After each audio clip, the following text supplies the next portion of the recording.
thank you everybody for coming to our first ever open faculty forum for distance learning.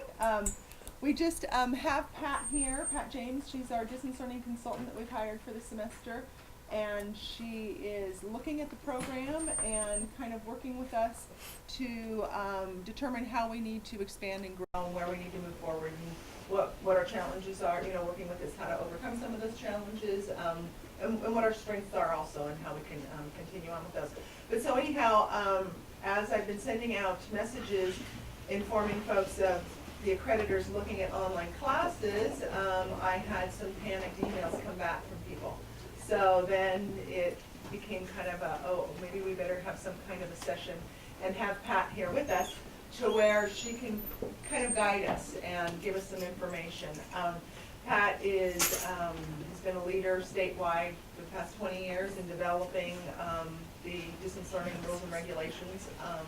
She was one of the co-founder folks with the whole OEI, so the Online Education Initiative, and so we've been, very grateful to have her working with us these last couple months on our plan and where we're going. So anyhow, we're just kind of informal, opening it up, and this is Pat. Hi. Yeah, I know some of you, and thank you for coming and for your interest. And what we're doing with this, it's not, I'm used to going to a college and working with them on a complete comprehensive plan, but you have a lot already done. And so what we've been talking about is where are specific areas where you can grow, where you can, where you may need some assistance in identifying challenges and solutions for those challenges. And I've been saying this a couple of times, but it makes sense to me. I work with Phil Hill, who's really an amazing facilitator. I don't know if any of you know Phil, but we were at a college once, and people were trying to figure out what we were doing with the planning effort. And he just made it really clear by saying their college had been involved in distance ed as long as you all have. And they were going from DE 1.0 to DE 2.0. And when he said that, it just kind of brought everything together really well. Yeah, that's what we were about. But for you, it's going from 2.0 to 3.0, because your program has so much depth and history. And the history is not negative, which is really good. Because sometimes, as you might guess, in a college, when you build a program and there's a lot of history to it, it's hard to change. And history does, not the discipline of history, but it can cause people to not want to change. And so I see you guys as looking at change as an opportunity and not a threat. And I think that's pretty amazing. The culture here is, very open and affirmative when it comes to online education. A lot of you have been in it for a long time. How many of you have been teaching online for over 5 years? See? How many are just starting? Okay. So, and it may be that those people who are just starting don't understand what this forum would be about and aren't here, but you guys have been doing this a long time, and that it's really gratifying for me to be working with people who I don't have to explain everything to, and understand what it means to be an online instructor, and also are ready to embrace the new technology and moving forward. And you also had Canvas before anybody else. And I don't know if you know this, but all 114 colleges now have Canvas. It's the only system that we have, that all of us have together, the only one. And guess where it came from? It came from our DE folks, right? I just kind of go, that, we were the ones that brought that innovation and that idea of working together. And what I've seen around the state from that choice is the conversations have turned away from competition and have turned towards teaching and learning. And because we all are sharing something now, we're on the same playing field when it comes to what we use. And you can't say my Blackboard's better than your D2L or whatever it happens to be. We're talking about what are you using it for, what kind of tools do you use, how do you use this? Can you do this in Canvas? Because we're trying to do it. And those conversations are happening everywhere. And it's really, for me, it's really exciting and really great to see. So you're in really, really good shape. And what I see though is that you have accreditation coming. And when you're going from a program that has a lot of history and has been around for a long time, and now you're going to have the accreditors coming in to look at what you're doing, it's time for a refresh. One of the things that happened in the state is everybody went to Canvas, you were already there. So they all refreshed in the last year and a half, and you refreshed in 2011, is that right, 10 or 11? When our last accreditation. Yeah. We just got Canvas right then, yeah. And so that refresh needs to happen.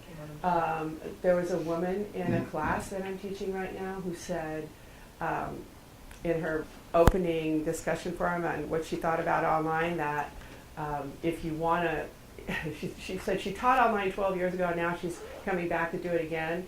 But what she remembered was if you want to learn, take the course face-to-face, and if you want to check off the boxes, do it online. I'll let that sit with you for a minute because it only took me about 2 seconds to just, explode and want to just write something really bad back, but I didn't.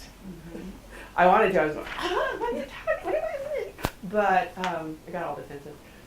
But when you think about it, where we were 10 years ago or even 5 years ago is not where we are now. And the ease of use of the tools that we have, the ability to pull a free tool if you need it down off the internet and do a video on the fly if you have to do it. The fact that most of your students have the ability to do video on their phones or on their laptops. Canvas just getting easier to use, having more tools integrated into it. Sometimes that's harder and sometimes it's better. But our knowledge of what, how to do it and what we can do, it's just gotten better and easier. And so someone coming in from 10 years ago, looking at it now, if they're bringing that idea of what it was to today, they're missing out because it's much better and much easier. And our students are expecting it. And they're better at it too. And if you remember, I don't know if you remember conversations a couple of years ago where we said, yeah, students are technology savvy, but it doesn't mean they know how to learn online. That's changing too. I'm not saying that anymore. I used to say, yeah, well, they don't know how to learn online now. Yeah, they can use their cell phone and they can text and stuff, but they don't know how to learn online. I think that's changing too.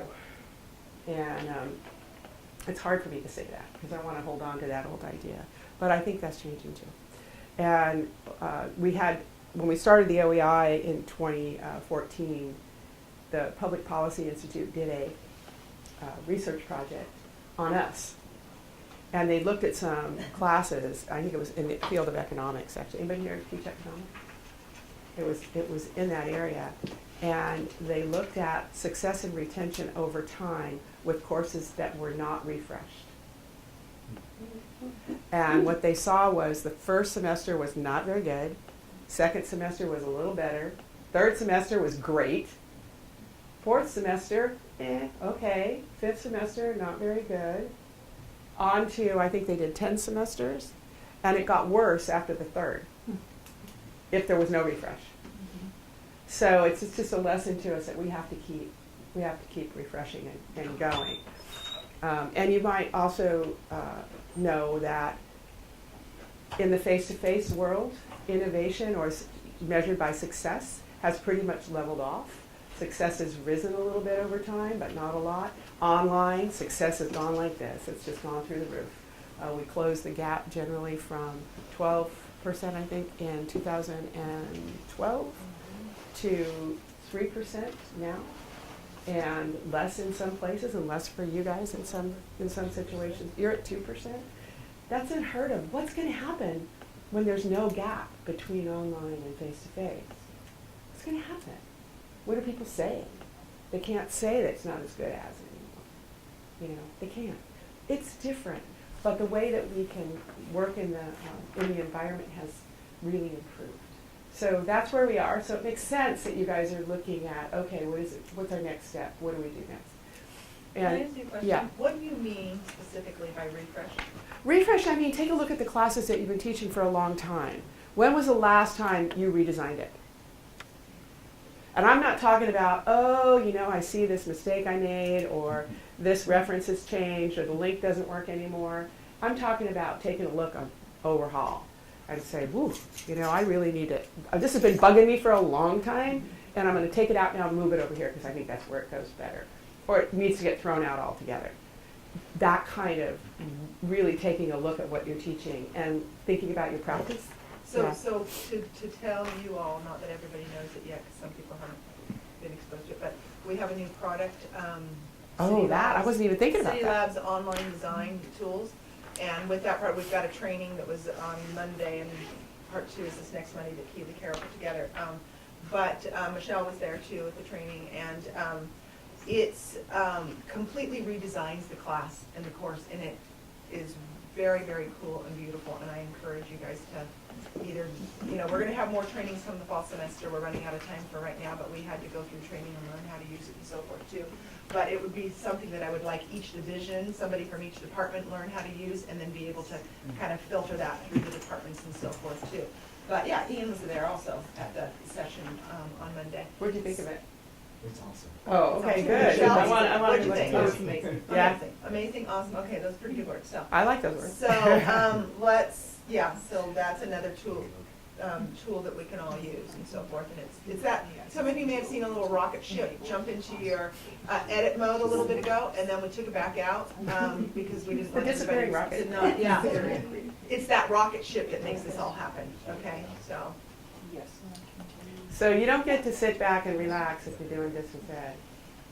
You don't get to. And and I think that's cool. I think that keeps us going and growing. So your teaching practice is something to think about. What is my teaching practice, and how do I work on keeping myself current, keeping my classes current, and recognizing where my students are. And so you have all this stuff that you have to do now for accreditation. And it's really going back and taking a look at what that practice is and making sure it's up to speed with the regulations, which are changing.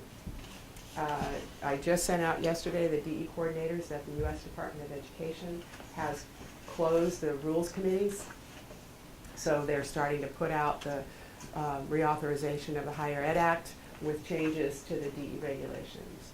And this is at the federal level, okay? And one of the changes that's going to happen is they're redefining what a teacher is.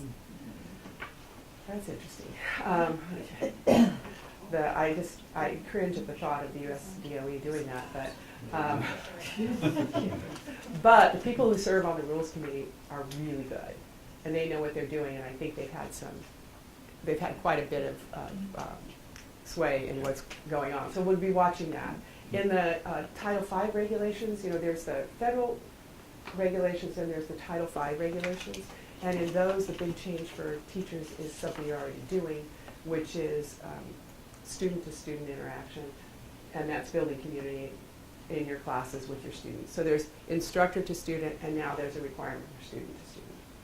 So, and that's something you already, many of you already do here. So I could see you guys conducting statewide workshops on strategies for building community in your classes because of what you've already done. Where we are, what we're looking at is strategies for getting all of your courses up to speed when it comes to accessibility, which is a really hard thing for faculty to do, and it should not be up to you to do. You know, you're not technologists, you're teachers, and so you need assistance with that. And we've been talking about how to get you that assistance and how to do it strategically. There are some things that are easy to do that you should be doing, creating an accessible PDF, for example, sticking an alt tag that's appropriate on an image, making sure your videos are captioned and getting support for that. You know, those kinds of things you can do yourself. And if you're building in Canvas, just using the headings where they're supposed to be used is huge. You know, it makes it's easier for us to make accessible pages in Canvas than I think it's been in anything else. Mm-hmm. You're going to be getting Ally, which is, whoa. I don't know that either. They don't know that? I shouldn't have said that? No. I didn't say that. Wasn't me. It's going to the board this month, but what that is We Blackboard. can't publish this video No, until no. this end of this month. Too late, sorry. We're all good. So Blackboard Ally is going to be a tool that we will have that We'll be able to scan, it goes into the files of your courses, and it scans all the files that are in there, and it will identify which items with each individual file is not compliant, so where there are issues with that particular file. So we're going actually to Los Rios next week to take a little view. And it creates a. Oh, yes, that's the most And it exciting part. creates an accessible text document. So it still becomes your responsibility to make your documents accessible, so Yeah. it's not gonna mean that, oh, well, now I don't have to do this. But what it does, should a student, so as a student's reading your class and the screen reader's reading along and whatnot, and it gets to a particular file that is not accessible, then it will convert that file so it becomes accessible for the student.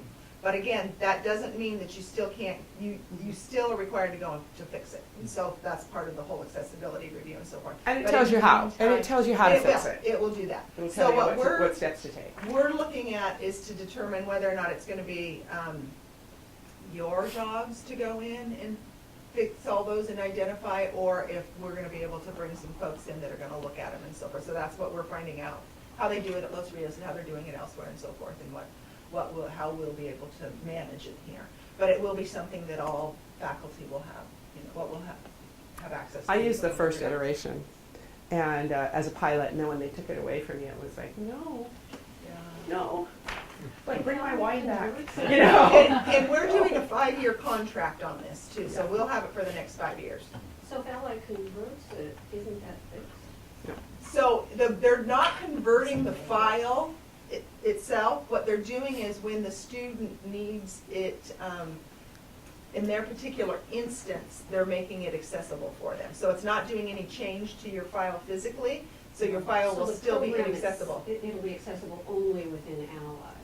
Within, Not yeah, within right, Canvas. right. Right. Right. Okay. So, yeah, so as the screen reader's reading one of your PDFs and it's not accessible, it's gonna be able to convert it for them. But that's why we're saying you still have to go in and make the changes to that file. Once you get used to it, it's not hard. Once you get used to it, it becomes kind of second nature to format your documents the way that they should be. And, Well- after a while, it's, And Amber's been working, helping Yeah. faculty for the last 2 weeks, 3 weeks, as our interim instructional designer. And, I mean, the feedback has been very good that I've heard from faculty as far as, oh, that's how you do it, or do you want to say anything? Yeah, no, I completely agree with what Pat just said, and that is that initially it just seems like this huge, horrible thing that you have to learn how to do, and it seems really foreign and just like yucky. And then once you sort of can set that aside and learn it, and especially since you can actually set up, make settings in like Microsoft Word so that every document then looks the way you want it to look. Then after that, it does become second nature, and that's what I'm hearing, not just from my experience, but that's Mhm. what I'm hearing from Yeah. faculty members too, after they go and actually give it a try. well, and, the tools have, like, Acrobat has gotten better at doing it. It was really hard in the beginning, and Word has gotten better at doing it. So, the tools that we're using have also incorporated accessibility tools within them, which we didn't have before, and we do now. Even putting a video on YouTube and going in and editing the captions is easier than it used to be. And if you record with a microphone, there's not a lot that you have to change. You have to put in punctuation and stuff, but they've gotten better. We force that by saying, yeah, we're not buying from you. We're not going to use your stuff unless it's accessible, because we can't. So quit putting it on us. So the publishers of these tools are now starting to step up and do that as well. So we're looking at the strategies for making sure that all your courses receive support for accessibility before you get to accreditation. And if you don't get all the way through, at least you have a plan for that, and accreditors are looking for what are your plans. So it's not anything. You guys have nothing to fear from accreditation. And I'd be surprised if you didn't get a commendation for your program, which should make you feel good but not complacent, okay? Well, but we do, okay, Yeah. so to say that, I know you say that. But we do have an issue with, and that's part of what we're doing here today, with the interaction. Yeah, I was just And going to say And that. I know we have an issue with that because we've seen some of those issues. And so that is something that, what the whole thing is about. So how do you get that student-to-student interaction, that student-faculty interaction? Apparently, this is what the accreditors are zoning in on and looking at. So yes, we're gonna have a plan in place saying, our accessibility is this, and this is what we're gonna be doing. We have training in place. We have, you know, our online course review process, that's very good, that's all in place. We've got, you know, I mean, all these little pieces and components. But the bottom line is, you can go through training, you can go through the online course review process, but when you're teaching your course, you have to maintain that interaction on an ongoing basis forever. And we don't see that when we're reviewing the courses. Maybe something has to change with our evaluation process to where it's a little bit different than what it is right now. So that could be, you know, a component of what we're going to do. But we just, to ensure that interaction is going on in the class, that's something that becomes your responsibility. We don't have, I can't go in and police every No. single course. We've got 400 and something courses. So, Yeah. so what are some of those ways that you, I mean, even just today when we were talking at Dean's Council, when you were talking about little videos, bio videos and. Oh, yeah, I'm teaching teachers right now, but towards the end of the course, they have to make a video. It's part of one of the skill sets they have to have by the end of the class. They have to make 2 videos. One is an introduction one, and one is an instructional video that they have to make. And we're changing the class, and we're going to put that introductory video in the beginning. So instead of, they'll probably still do a discussion, tell me about yourself kind of thing. And I did one of my courses at MSJC and my media courses that was, tell me something about yourself, here's some ideas, and then find someone in the class that you have something in common with and make a connection. And that was their reply that they had to do. The first time I did that, there was a group of young mothers with little kids who found out they all had the same age kids, and so they formed a study group where the kids could go play and someone would be watching them and they could do work and then they'd trade off.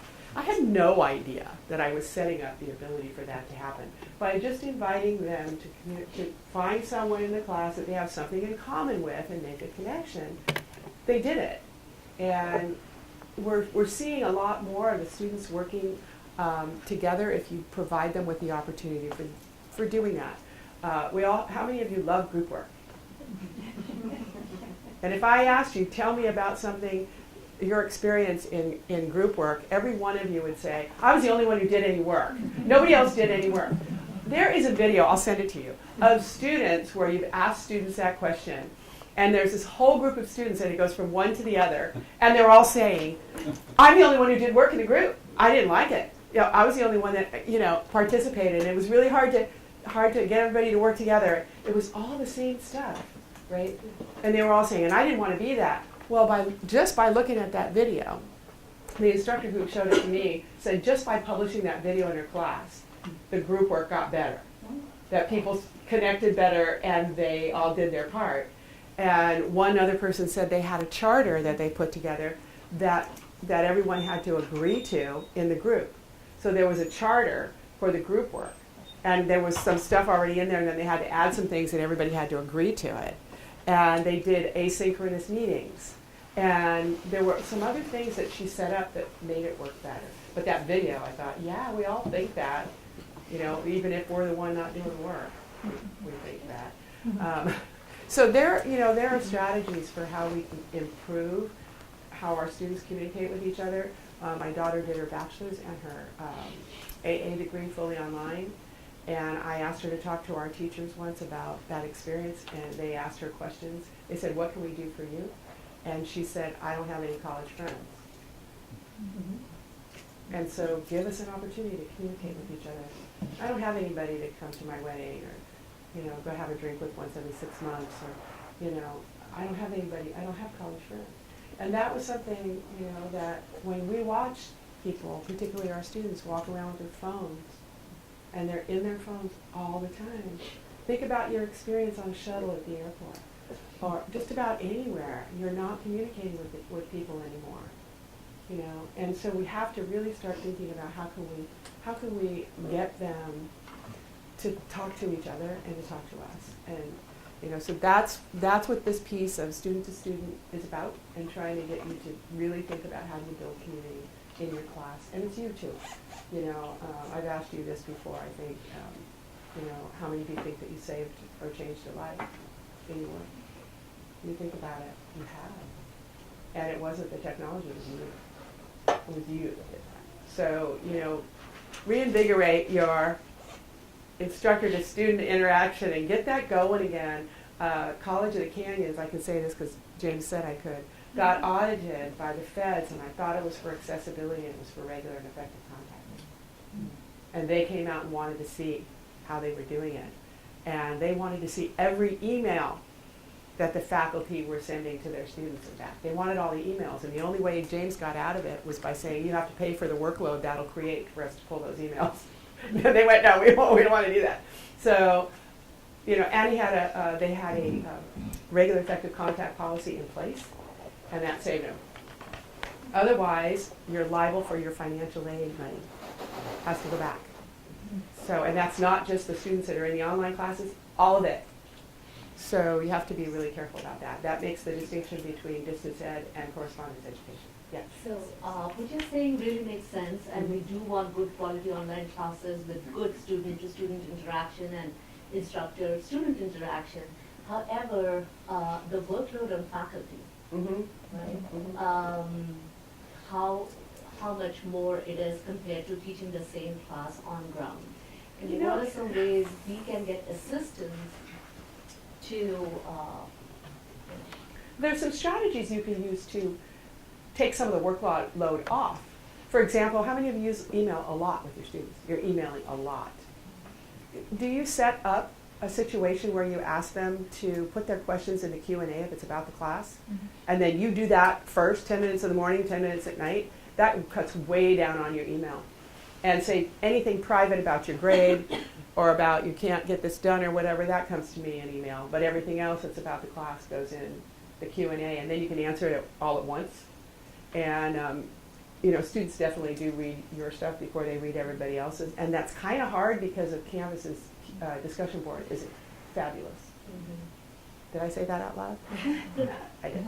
You can collapse the discussion forums, and then there's a little triangle in the middle of the bar that comes up that has the student's name here and goes across. There's a little triangle that when you mouse over it, it's not there unless you mouse over it. They made it really lovely like that. And when you mouse over it, it opens just that thread, and then you can close it again. And if you didn't know about that, it was worth coming here today to learn it. That saves you a ton of time because you can just look at the ones that you need to, and you don't have to scroll through a bunch of stuff. So those kinds of things, you have to think about, how do I manage my time? I can't tell you that, we're going to give you a bunch of money for teaching online as opposed to teaching face-to-face. It's not my role. But what at my college at Mount San Jacinto, what we did was our policy said you have to at least spend the amount of time you would spend in class in communication with your students. And so it sounds like, but that's what we said, and people can do it for less than that and still get by. But it's about organizing your course in a way that takes some of that pressure off. So look at ways you can, and I know that you have some strategies for that too that you can add in, and maybe that's something as an inquiry group you can look at. How do we reduce our workload in this environment? Well, one of the things that I think we can do is reduce the class size. That's another issue that needs to be discussed, and that's something that your Senate needs to be really active in. We both feel that it's a burden when you have way too many students and you're trying to get to them. I know that teaching in Canvas was easier for a lot of things for me when I switched over than teaching in Blackboard was. But if I have too many students, it's hard to get to them and to give them that kind of support. You need to get to them in the beginning, those first week and a half, 2 weeks, omnipresent, and then after that you can kind of step back a little bit, do a lot of summaries and discussion boards and just kind of monitor, and you don't have to hit everybody, that kind of stuff. But it still is a lot. And one of the questions that I will be writing about and asking the college to look at is class size, and how many courses can you teach online, and what does that do for your regular effective contact is one of the things we've been talking about. Do we have any research on class size at the state level? I have some. What is Did the I send it to you? optimal Did you ask me for it? Someone asked me for it recently. I'll send it to you. The optimum, is guess what the optimum is? 20? 15. 12. Wow, that's article. We're never going to get that, you guys. Ain't going to happen. Most of the colleges are at that. Our college was whatever the face-to-face is, not to exceed 35. And that we figured a break even. And that's what we did. And I think they're still doing that. So it's a real touchy subject. You have to look at the trade-off in cost and really take a look at your break-even point and breaking your faculty point too. You know what that is. We'll be asking you to look at how you evaluate online classes. That's something that I think you guys need some work with. How do we do that so we get to see all these classes and it doesn't all pile up at accreditation? That we're doing formative evaluation work on the courses where it's really proactive and not reactive. And really helping you. We're looking at professional development. Suzanne does a good job, but she needs help. So staffing, so there are more people to help you, which would be really a good thing, and that is something that you need. Looking at using universal design is another issue, which includes accessibility but equity as well. And looking at how do we design for that, which is another topic. And yeah, you had a question. That was exactly Yeah. what I was going to talk about. So I think all of this stuff with interaction and everything is going to help our disparately impacted student populations and universal design. So a few years ago, actually I think it was last year, we pulled data for 3-year averages of our populations of students and how their success rates on ground versus online. And so just a snippet out of that, our African American male students had success rates in online classes of like 42 point something percent.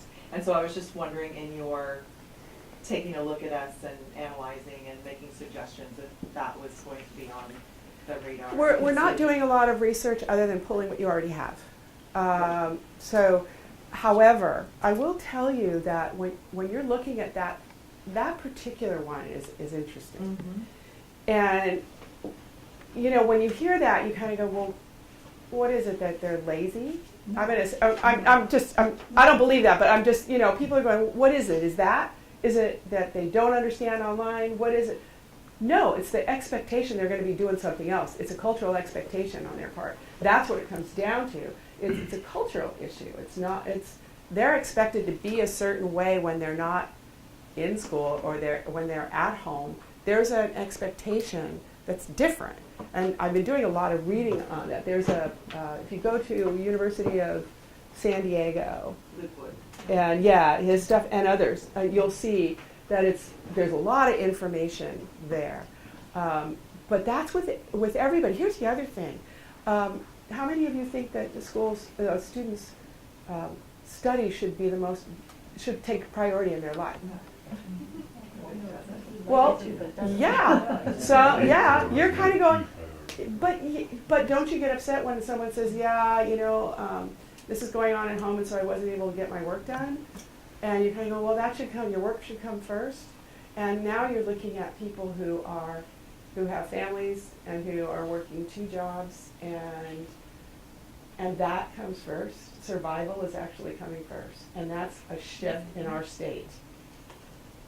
That survival is now becoming, and that we're going to see that African American male situation probably get worse before it gets better, until the survival piece stops being huge in California.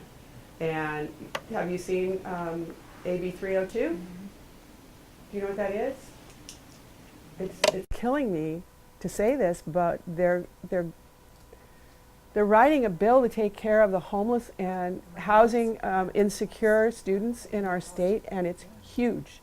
It's 50,000 students are either homeless in the LA Community College District, are either homeless or housing insecure. 45,000 in the Peralta District in Oakland. I mean, those numbers give me chills. This just came out in articles just last week. And so they're thinking about, laws that mean that the community colleges have to allow students to sleep in their cars in their parking lots. And what does that mean? Keith H. from Evergreen Community College just talked to me the other day about, and he has this in an article that I just put out to the DE coordinators, about what is that going to mean for us in providing security for those students, and making that work. It's going to be hard. But if we can't we can't turn our backs on the fact that our students are stressed more than we are. You know, and that's equity, right? That's equity. So yeah, go ahead. To that end, we have a need and a mandate for more interaction. Mm-hmm. How do you think the students, what does Richard said out there, taste for this? Will they view this as busy work, or will they view this? Don't make it busy work. I agree. Yeah.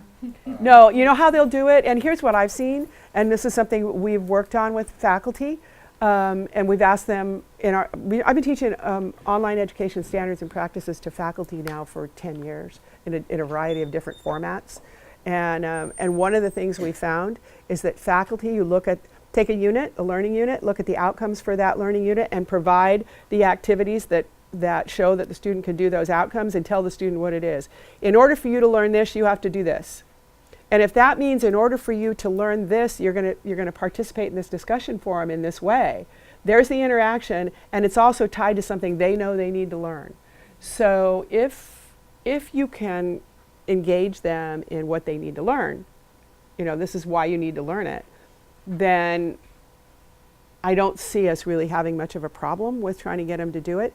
The group work is what I see as one of the big ways to do student to student, and it's hard to get students to be involved in that. And I want to solve this problem of I'm the only one who does work thing. I would like to solve that problem. So there may be other things that we have to do in order to get students to get together with each other, provide them with Zoom rooms so that they can meet easily with each other. Just set up, you could even set up groups that go through the whole course of your term, that are 3 people in a group, an ongoing group that's just ongoing. It's just there for them. They can go there or not go there. I've gone away from doing office hours. I'm now doing TBA office hours. You want to meet with me in Zoom? Send me an email. We'll set a time and I'll meet with you. And I'm doing that instead of trying to set office hours, because nobody ever came. So, you know, office hours for me was, oh goody, I have an hour, I can do whatever I want. Just sit in front of the computer and do it great, or do whatever I want, because no one would ever come. So we have to try and see how much of it we can do. And I think if we're building it into what the outcomes are and they know it, you know, and making our assessments more interactive, more active learning in the assessments than, you know, write a paper and turn it in kind of thing, that we might see that they'll do it. I teach a quantitative course. Uh-huh. I would never, on the ground class, I would never penalize for a quiet student. Mm-hmm. Can you reconcile that for me? No, I Okay. can't. Yeah, no.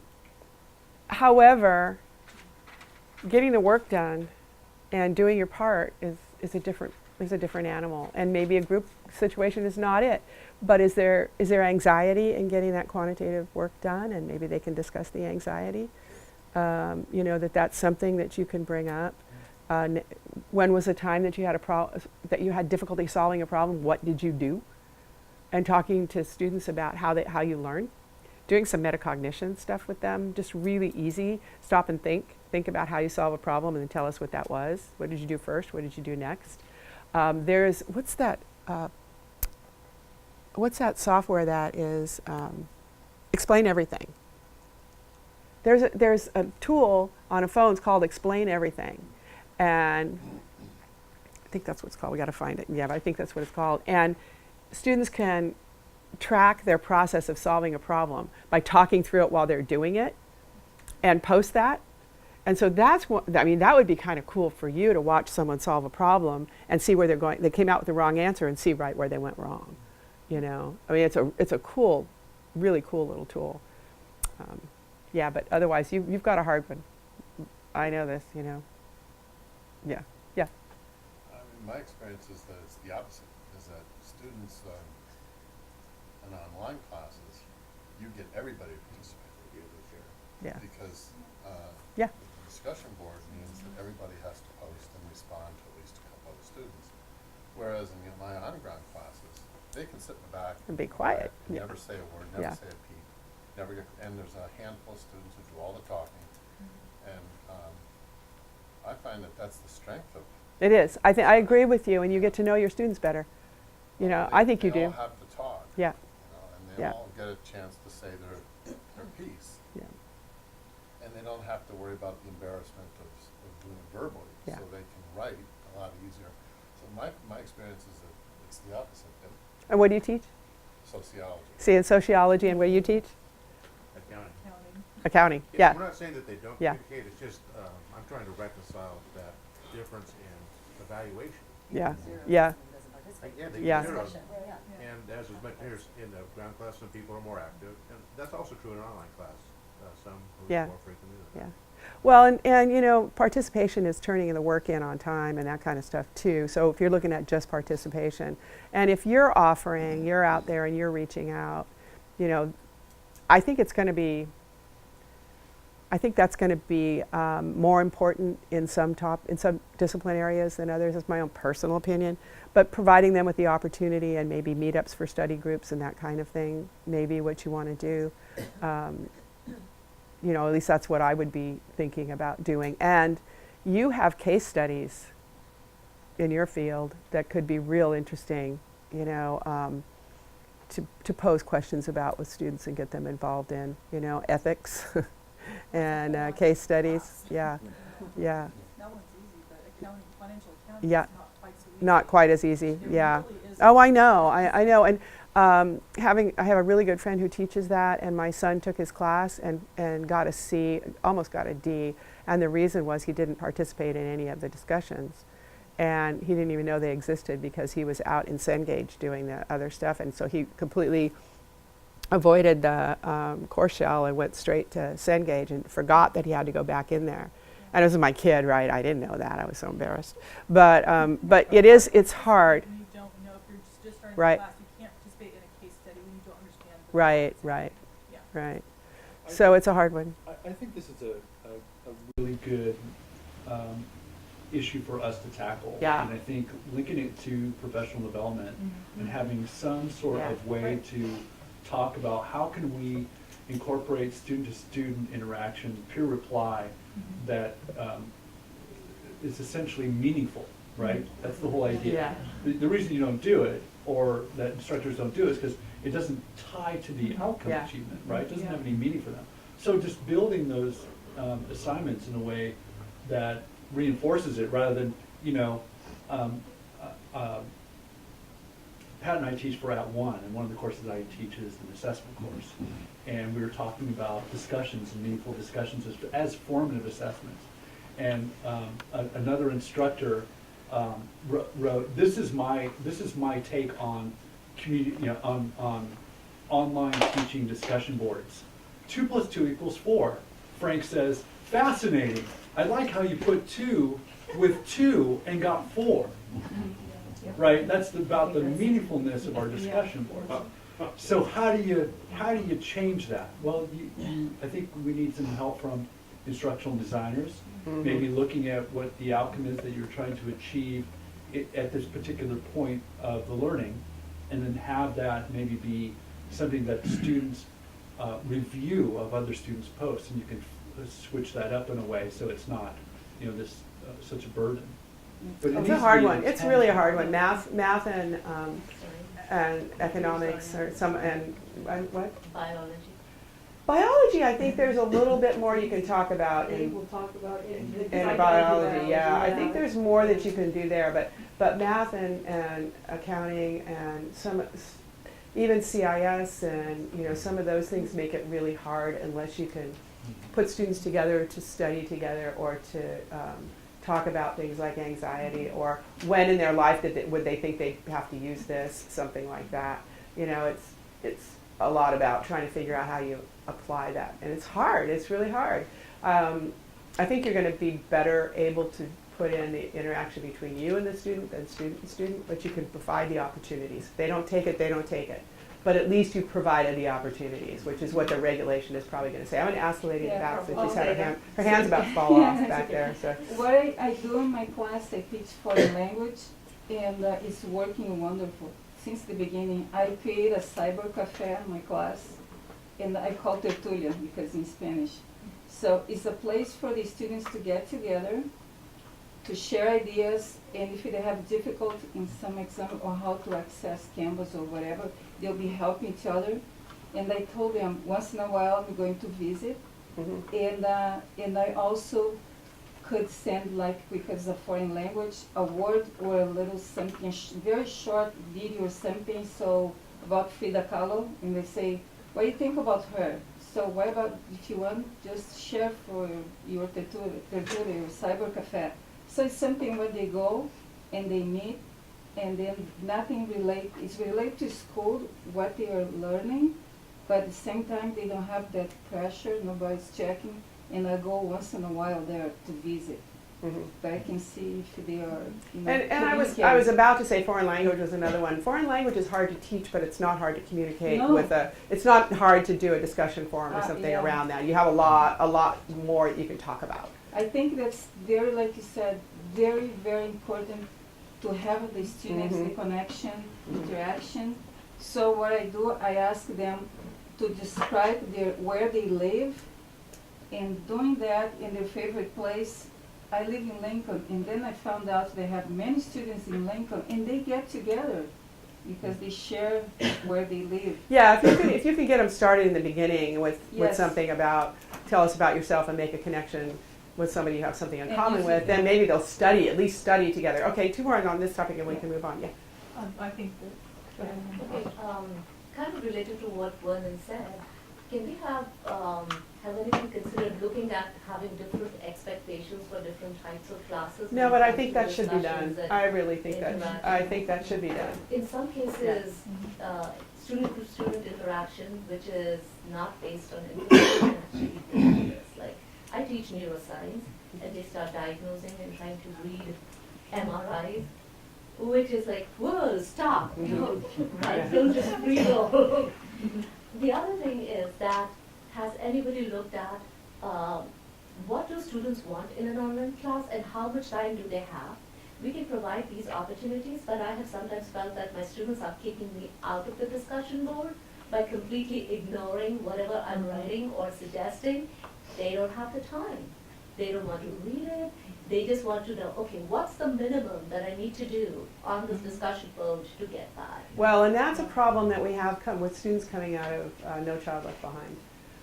And our students, our younger students, have been in No Child Left Behind for their entire elementary school. Now, the ones that we're getting now have been in there in that system for a while. I was just saying, I asked my son when he came home from college a couple of years ago with his friends for the first time, is college harder than high school? Is there more work in college than there is in high school? And they went, no. I went, what? Where am I sending you to school? What are you talking about? And they were saying there's not as much stuff to turn in. There's a lot more studying, but not as much stuff to turn in. So their idea of work was whatever they had to turn in.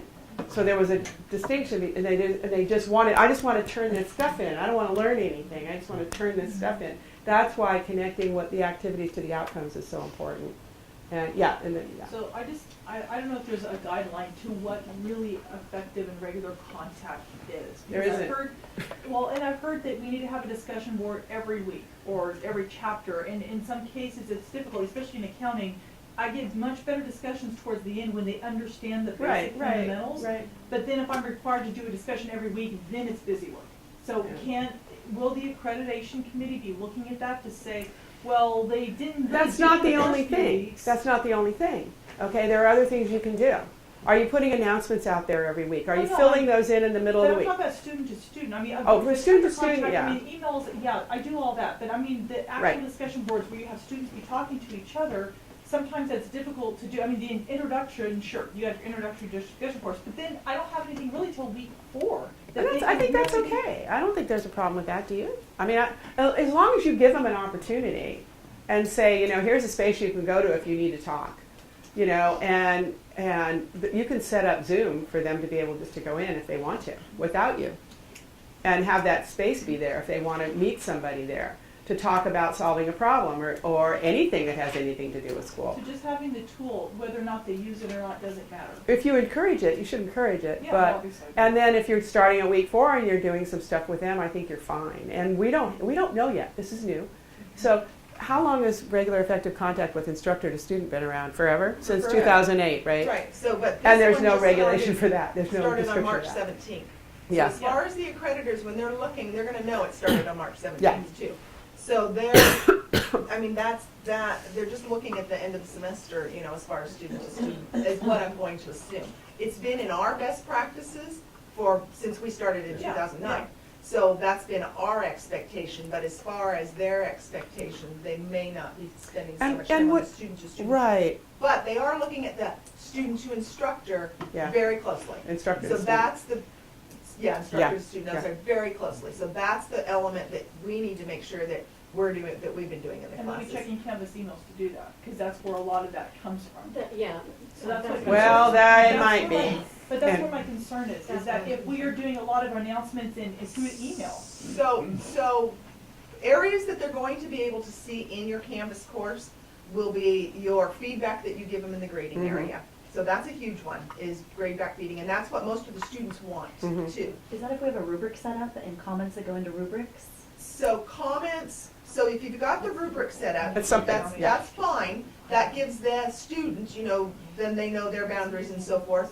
But it's the comments also. So the comments, I mean, to do a rubric and to score off of the rubric, What type in comments in the rubric? That in the doesn't count? rubric or below in the Oh, comment okay. box, you know, It does. to where there's feedback going It to does. them, okay? The other is taking your discussion boards and wrapping up, doing a wrap-up each week of, okay, this is what I found, you know, through the threads in the discussion board last week, you know, this is where you're struggling, these were the strengths of the week, and, you know, those different things, so that they know that you're there watching, reading, but then you're also putting it together in a recap form for them. So that is that student to instructor. Again, announcements. Announcements get emailed to them. So if you do an announcement, it automatically gets emailed to them. I didn't like that at first, but I kind of do now.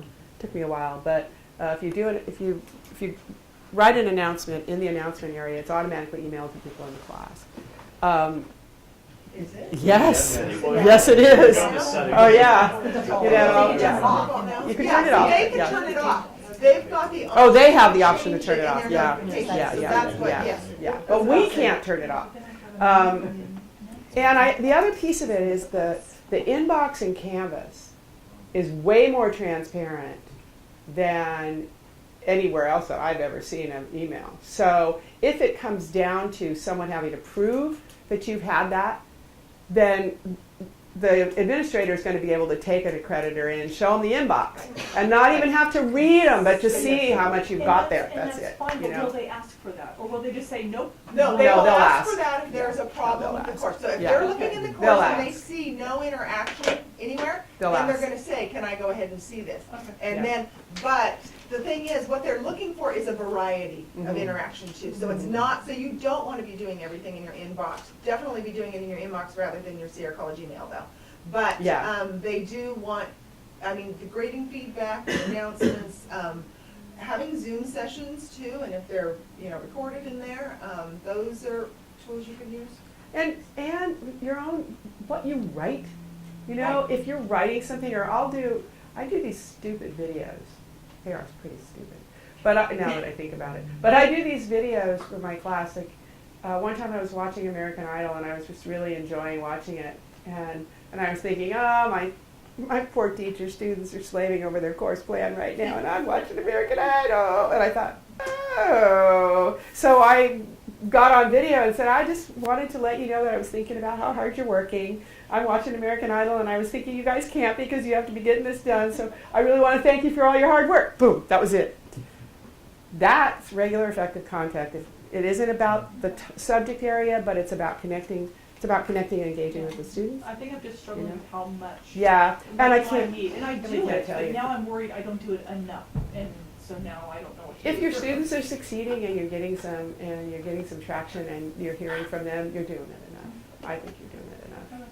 And particularly, you know, people have to understand there are some disciplines that is hard to do. You know, really hard to do. But giving them the opportunity, you know, so that's changing. You know, there's a lot that's going to be coming down with changes at the federal level. We'll see how that comes out. I'm a little, I don't worry about it. But one of the things we've been talking about with the people that I've interviewed here is what we call a partially online class or a hybrid class. And one of the things that came up yesterday with, or no, day before it was with the exec team, was they said, you know, how do we let students know what a hybrid class is? That we're not doing well with hybrid classes, and it's because students don't know what it is.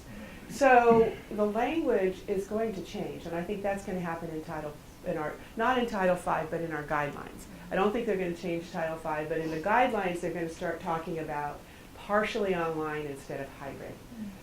Because if you say partially online, what does that mean?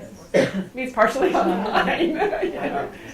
Hybrid is like, do I put gas in it or not? I don't know. You know, what's a hybrid?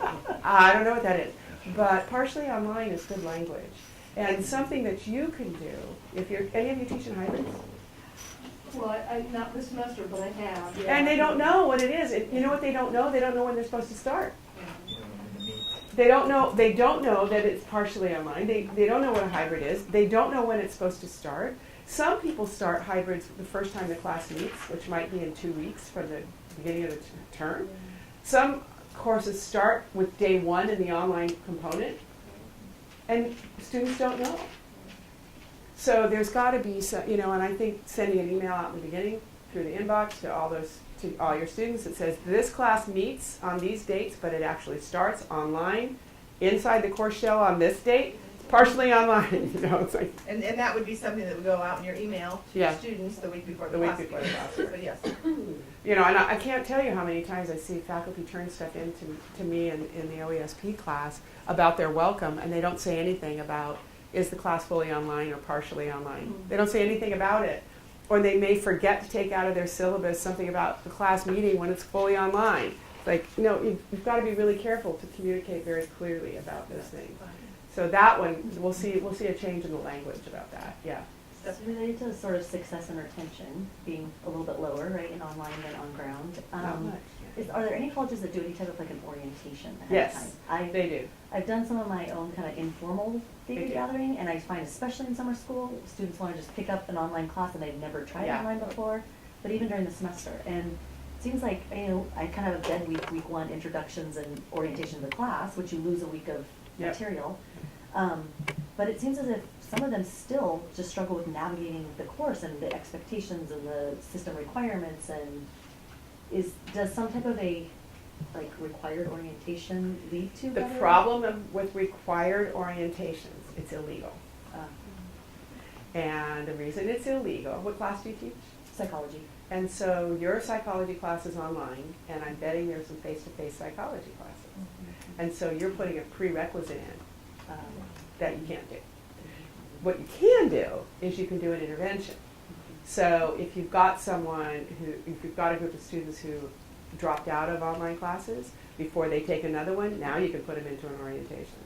If they flunked, now you can put them into an orientation. That's an intervention, but you can't do it as a prereq. But you can do some of it in your class. You know, the readiness tutorials that came out of OEI, a couple of those. And what I said to your administrators in both groups is get something about what it means to be an online student in the college orientation. Particularly now, if you've got English classes, all your freshman comp, that are partially online. I mean, that's what it is. I feel like there's still such a misconception about students. They've got their phones, they want to take the whole course online, but it's just, Yes. I mean, Yeah, it's they such need a to different- know what it's like. Yeah. And the other piece is the flip side of that. Are there any counselors here? The flip side of that is don't tell a student that online is harder than face-to-face without explaining what you mean. Because if you say it's harder, it's harder. You know, this history class is harder online than it is face-to-face. The student automatically goes with, oh, I got to read more, I got to write more, there's more work involved than there is in the face-to-face class. No. How? Harder how? The online environment requires that you do this. Be specific about what it is. And that's changing too as students get better and better at it and need the access. You know, I've been saying that we say that online isn't for everyone, but access is, so we better make it for everyone. That means we need to provide the resources. So, you know, and that's something that OEI has been working on. There are a lot of just-in-time resources for underprepared students, and now with 705 in place, we have to have those. So if you go to Hippocampus, the Hippocampus, it's NROC, NROC's Hippocampus. And I think it's hippocampus.org, if I'm remembering. There are videos in there, English writing videos, and there's some math things, there's some basic skills videos in there that you can plug into a just-in-time situation. The ones for English I know a lot about because they're basic writing skills that we did a MOOC at MSJC where we were just trying things out. We always try things.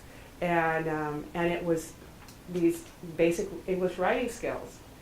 And so there are these videos on writing different kinds of sentences and writing paragraphs. And they're funny. And the two guys who did them directed them at adults. So even though it's like third grade writing kind of stuff, it's directed at adults. So it's kind of fun. And they have chemistry, you know. And I remember someone writing from the MOOC writing and saying, "Larry's got a wedding ring on. That's so cute." What? But they noticed that kind of. They noticed that kind of chemistry. And so those videos are there. There are 32 of them, I think.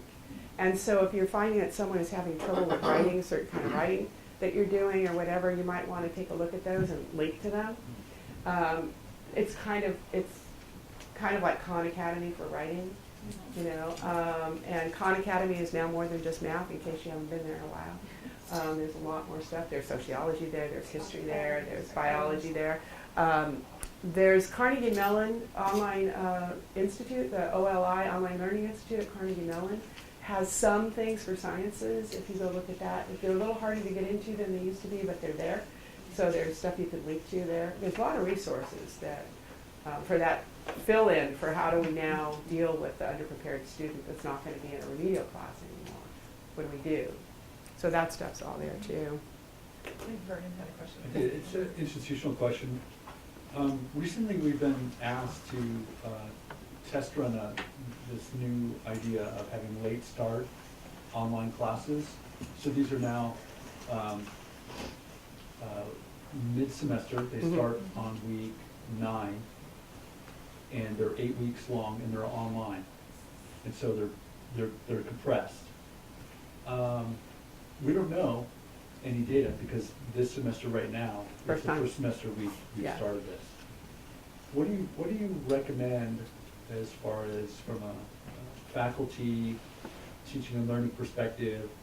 How do we keep track of this? Because I'm being encouraged by my dean to schedule more and more of these, to add them into my There's schedule. research on it. There's research out there on short-term online classes. And we could try to find some. Can you get your research for some? There's research that's been done on that. So you can take a look at that. But depending on what you're teaching, how complex it is, shorter term classes do well, you know, in the long run. I mean, from the research that I've seen, I know personally teaching the shorter term classes was harder on me than it was on the students. I just think of it like in terms of like the course design. Yeah. You know, my ability to have an assignment due and to give substantial feedback so that they can do well on a summative assessment it's almost gone. I almost become just a grader at that point. You know, and you have to teach less classes than that. I mean, you can't be doing a full load of 8-week classes all at the same time. So you could have some, you know, staggered, but you can't do a full load of them all starting at the same time. If anybody wants you to do 5 sections or 3 sections online that are compressed all at the same time. My department is being asked to have more of these online late start short-term classes. It's just like Summer school. Yeah, it is like summer school. But it isn't like summer school in the sense that Because students might have other regular classes. yeah, they have a whole regular class load.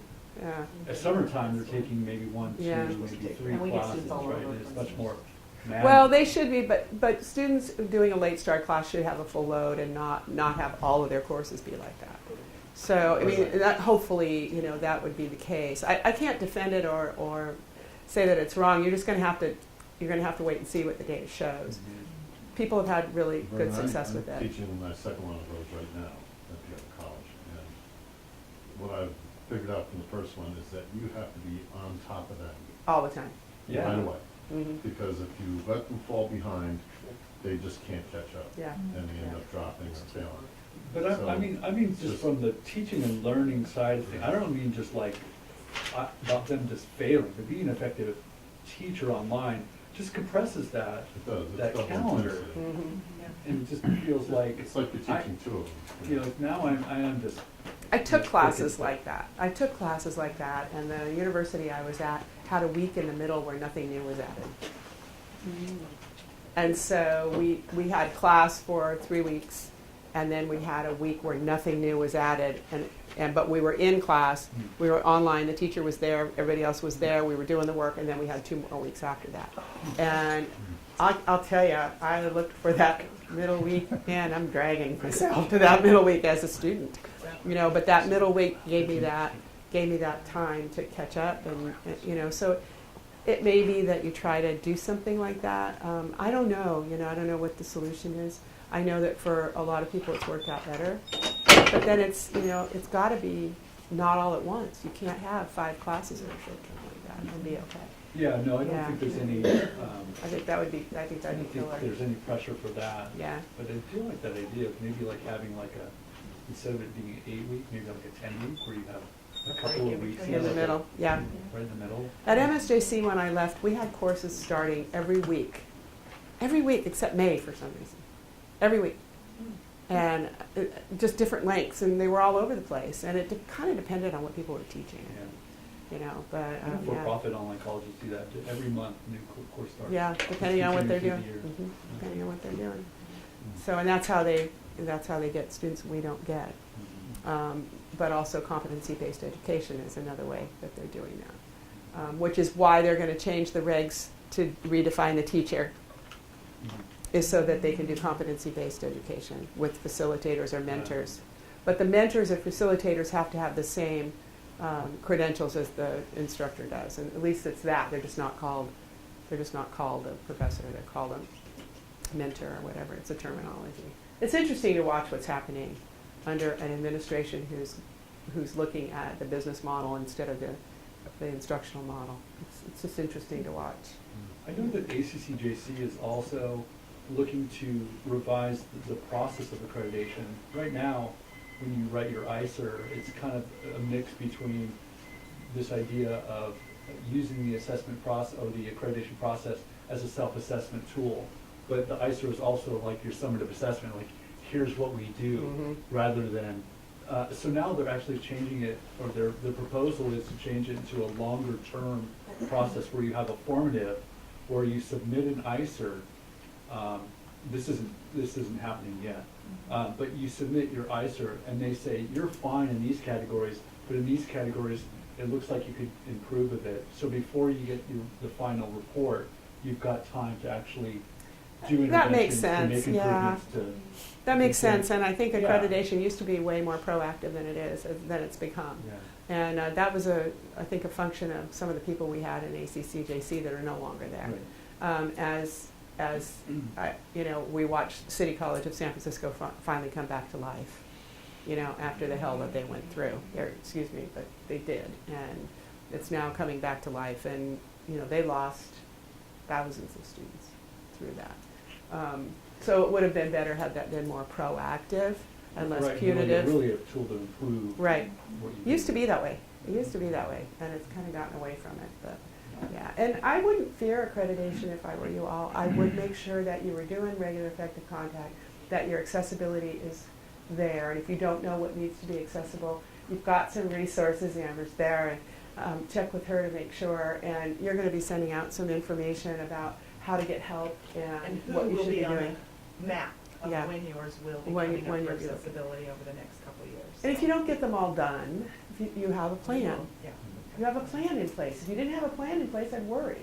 But you have a plan in place. So, you know, I think you're gonna be all right. I really think it's interesting about the English classes and having, you know, what is that gonna do to your student population to have almost everyone have to do some online learning So not everybody in here may know, so all the English 1A courses, beginning in the fall, they're moving to 4-unit from 3 units to 4 units, and that 4th unit is going to be an online component.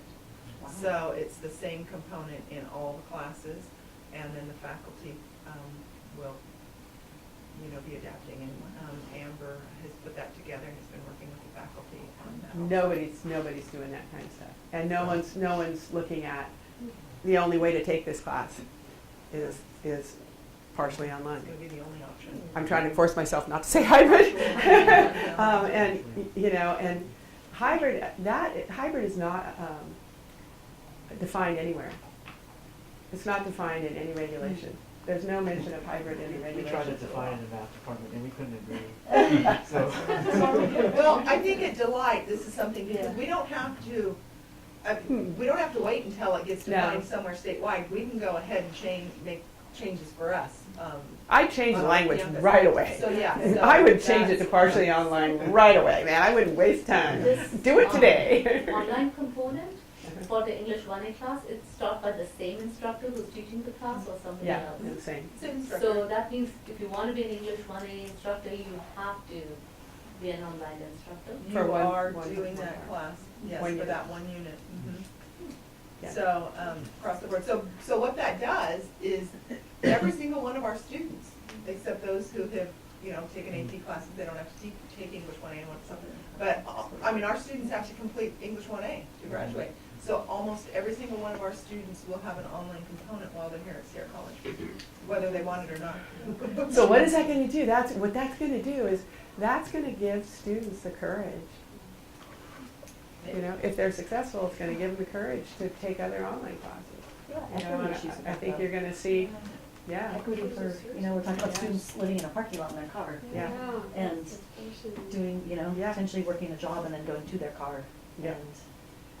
And As soon as the video's off, I'll tell you a little story about it. Amber? I would like to say that another side that certainly does not negate that concern, but another side to the equity issue is that we have a lot of students who cannot come to campus. And so adding that 4th unit would just be, I'm not going to say impossible, but Yeah. extremely difficult for all kinds of reasons, health-related reasons, transportation-related reasons. And so adding the 1 online unit does actually do something good for equity in some ways.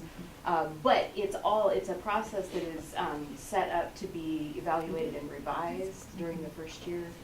And so we're looking at all of those pieces. Separate approval. Oh, yeah.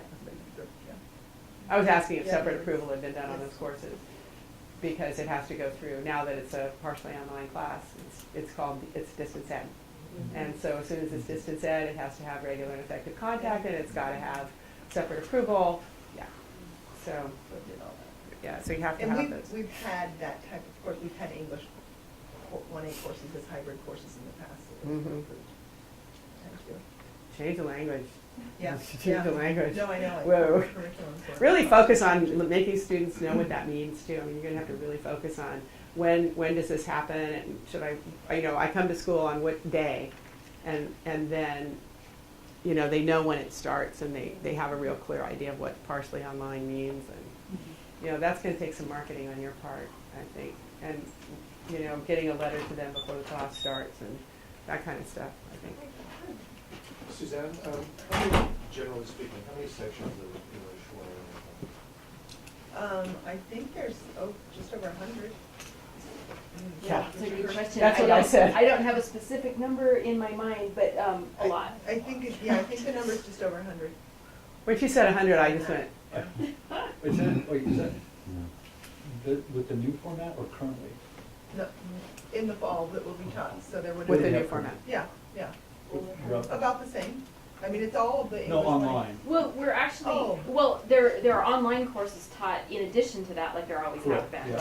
yeah. And we'll also be having more sections of English 1A, because AB 705 is putting a lot more students into 1A than there have been in the past. And so there will be an increase in the number of sections of English 1A. Okay. So the number of online offerings will increase, and then the number of offerings as a whole will increase because of AB 705. May I follow up? Yeah. As far as inaccessible materials Mhm. online, the lion's share of the difficulties have been with English instructors who are fond of taking an anthology and scanning 60 pages times maybe 15 or however many things it is. And too frequently the scans are not at all accessible. They're not even text, they're strict graphics. And the quality of the scan is too frequently quite poor. And there is no way, there is no lever to try and urge the instructor so far to take care of it. And so the fix then comes ad hoc or retroactively. And it times 100.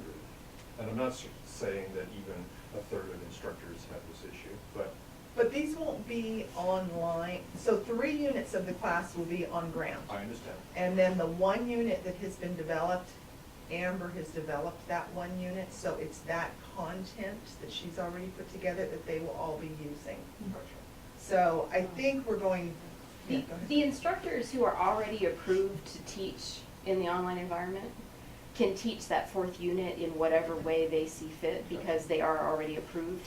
The instructors who are going to be new to teaching online will be teaching a 1 unit per week for 16 weeks that I created that is completely accessible. Gotcha. So that was kind of a preface to my question, is whether or not, is there a timeline to address some kind of spur of the moment accessibility needs that may arise from this kind of? What about academic freedom with this piece then?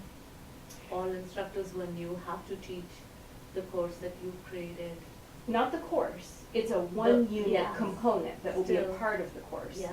The option that they have, if they want to design their own 1 unit online, is that they can go through the institutional process that we have in place to become approved to create and teach those materials themselves. So that is their option.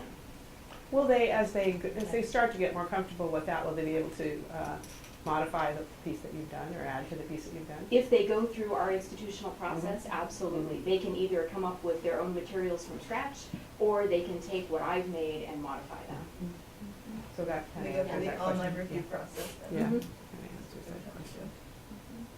And then OER, let's look for more open educational resources. There's a lot now, a lot more than, I'm just blown away by how much is available now online, and really looking at that for that component, for any component that you're adding, is how much of it can be open ed resources, and that makes a huge difference. We did classes in Dubai. We had students who were at a community college that was being developed, and so they were filling in their pathways with some of our courses, and we couldn't get them the textbooks because we couldn't ship textbooks into Dubai. And so we bought textbooks here, and we scanned them as PDFs and put those online and sent those. But we had enough textbooks for everybody taking the class, and we could prove that we had purchased them. But we had to put that information there. And now I just think, with OER, you wouldn't have had to do that. And, so what a nice time to be teaching when there's a lot of free materials that there never used to be before. And if you need to find those resources and you haven't really looked into it, I know that Suzanne can direct you to some of them, and I have a whole list of sites for searching for open ed resources. I don't know, maybe you do too, but that's something to think about. That's changing too. And I don't know when I used to, if you ever did this, but when I used to teach our students for the first 2 weeks, I never had them do anything out of a book. I wrote everything they needed, or I got other stuff. They never had to buy a textbook for those first 2 weeks, because I knew when they got their financial aid money, and it wasn't the week before school started. So, I made sure that they could do the work without anything else. And then it came in, but not in those first couple of weeks. And if you're wondering, find out, when do your students get their financial aid?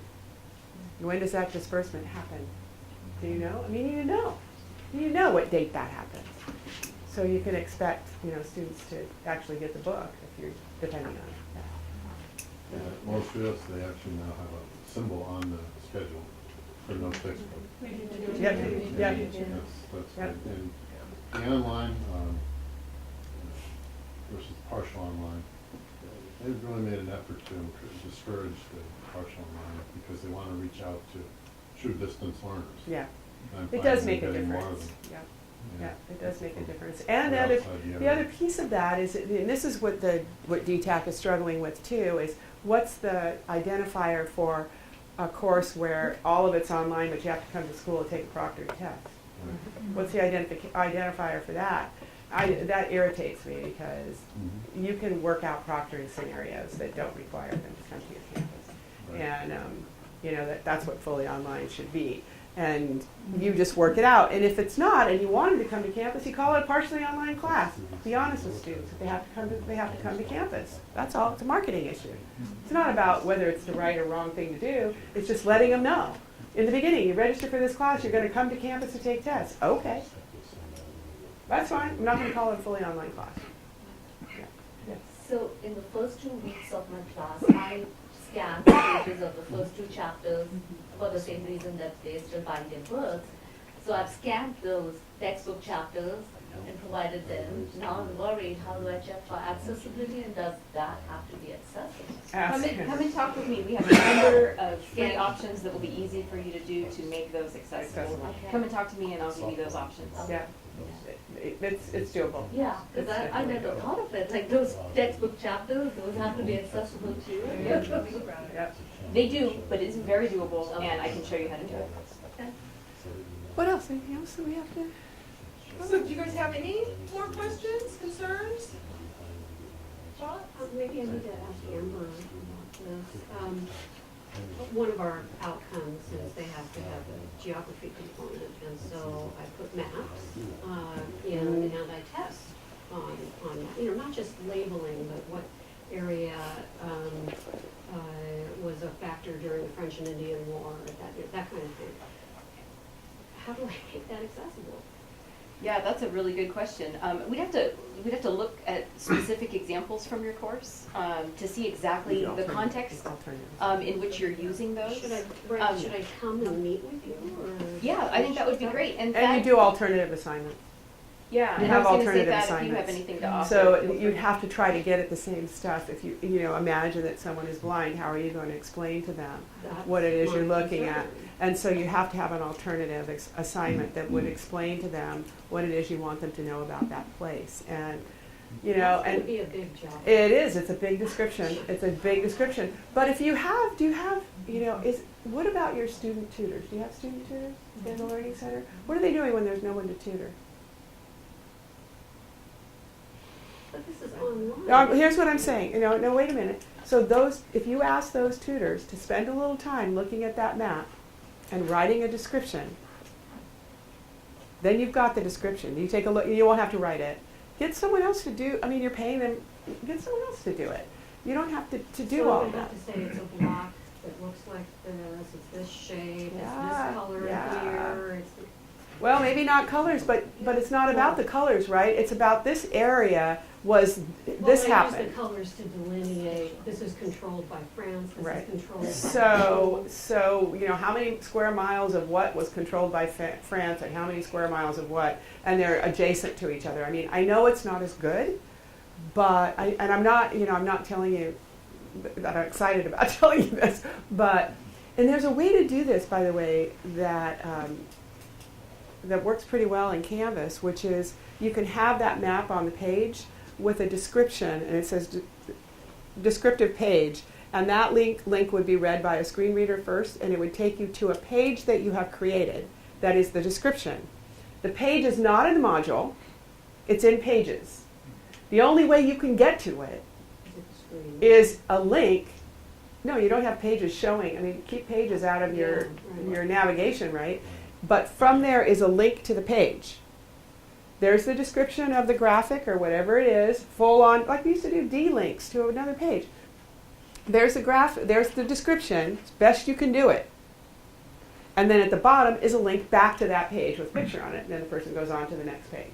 Okay?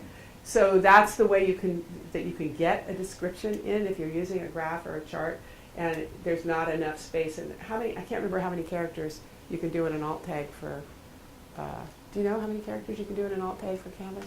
Well, it's generally, you mean like a total maximum? Yeah. Oh, I don't know. I've never seen a maximum. I haven't either. Somebody said there was one, but I've done a lot and had to be there.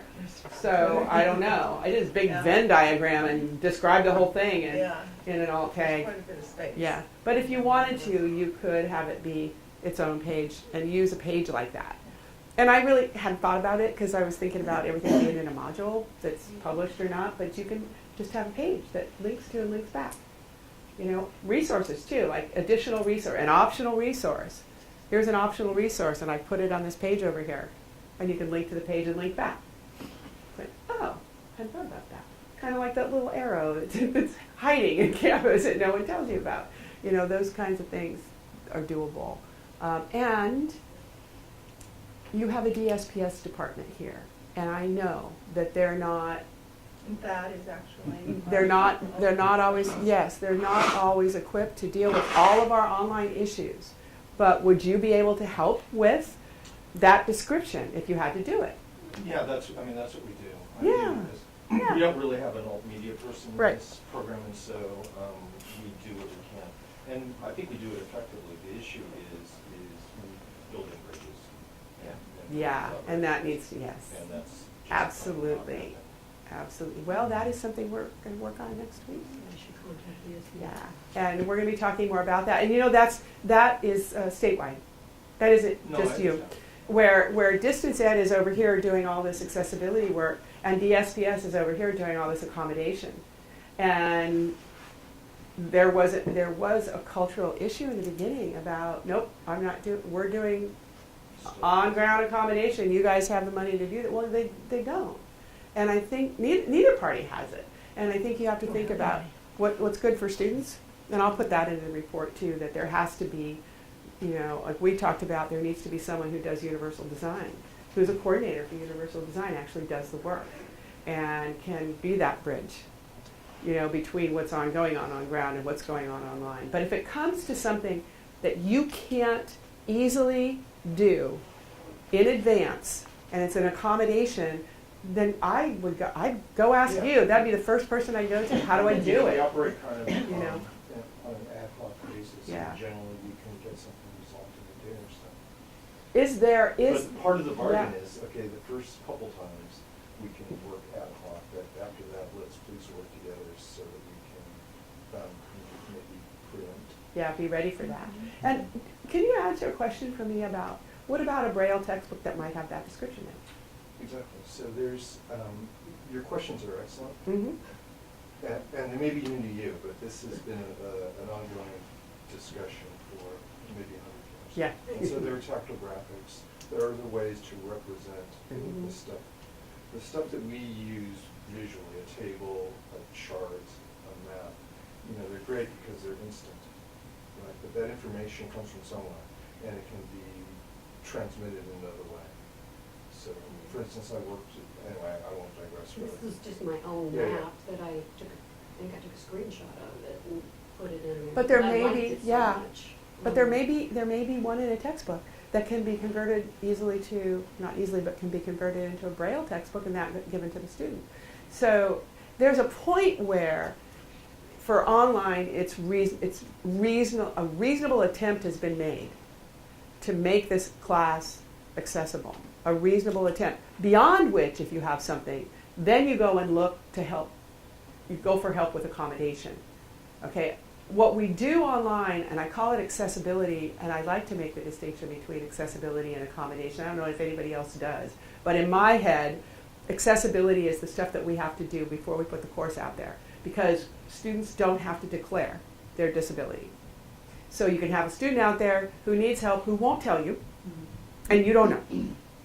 And so that's why you have to do everything you can to make your course as accessible as possible. And if you've reasonably done that and there's still an issue, that issue you go to your DSPS person and talk to them in terms of accommodation.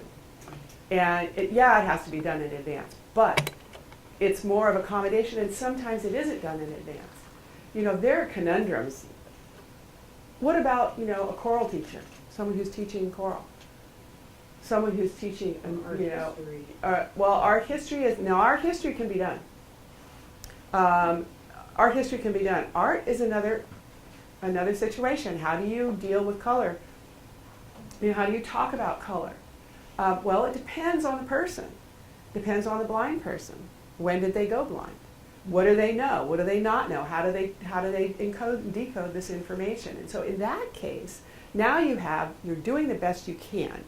And then you put it out to the students. If you have a problem with this, we put disclaimers on some of our courses that said that if you are vision impaired or hearing impaired, depending on what it is, you may have a difficult time succeeding in this class without the support of our disabled students program. So that disclaimer is in there. And we're not saying you can't take the class.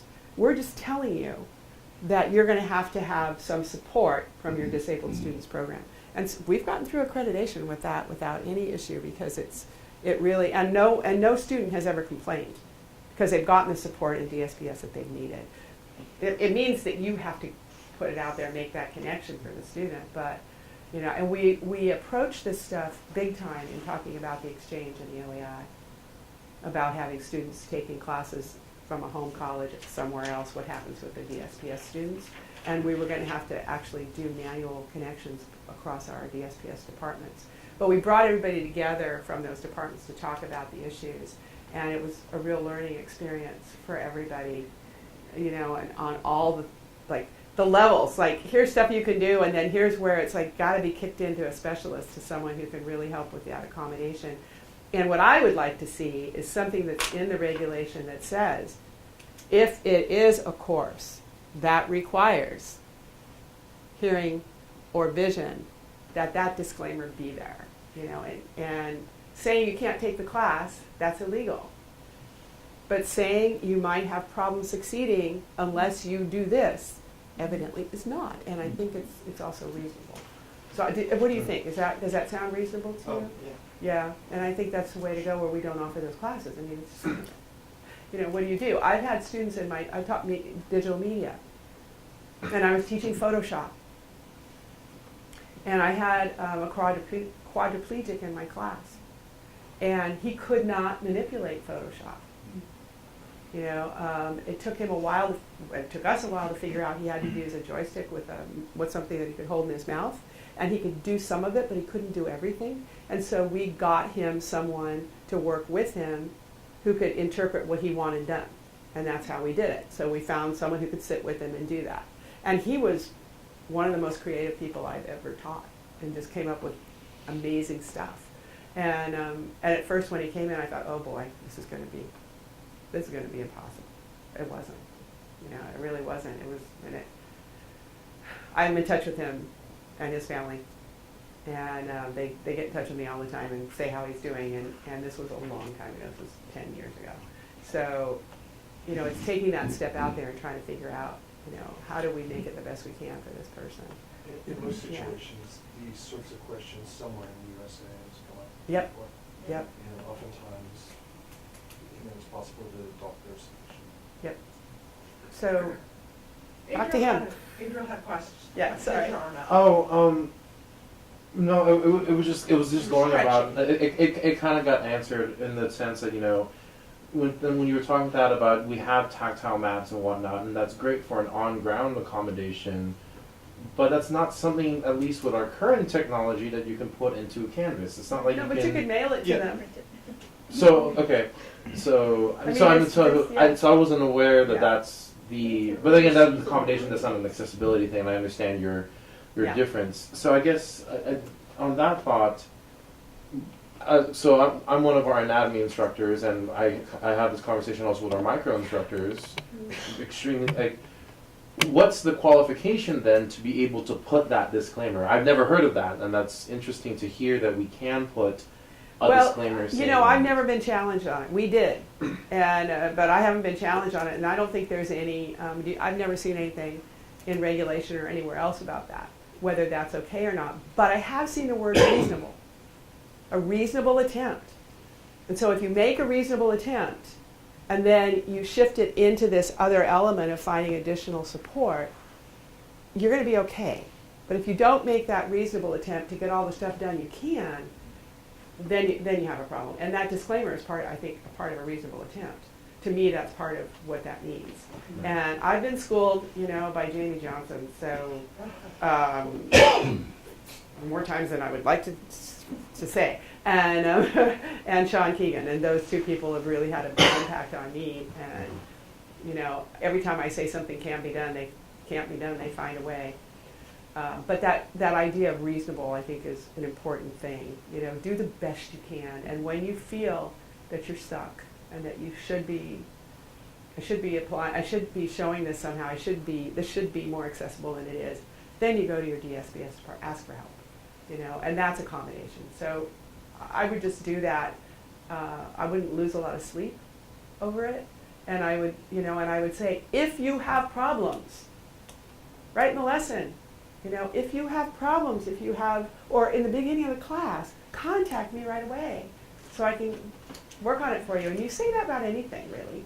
If you have problems reading this, or you have problems, with the material, contact me right away. And then you have an opportunity to talk to the student and find out what's going on with them. Then you can really get into the accommodation piece. But if you haven't reached out and said, you haven't given them the opportunity to contact you if they have problems, then I think that's a big problem in itself. The other thing, when you were talking about this piece about the 8 weeks, I just want to go back a little bit. It's a different issue, but time is something you can play with in an online class. Just so you know that time is something you can adjust in an online class. What is it you want to have accomplished? How long do you think it's going to take? It's going to take longer for some than others. In the OASP class, and don't tell anybody this. You don't tell anybody. Aloha and I teach OASP, and in the beginning of the course it says these are the dates everything's due, but we never hold anybody to it.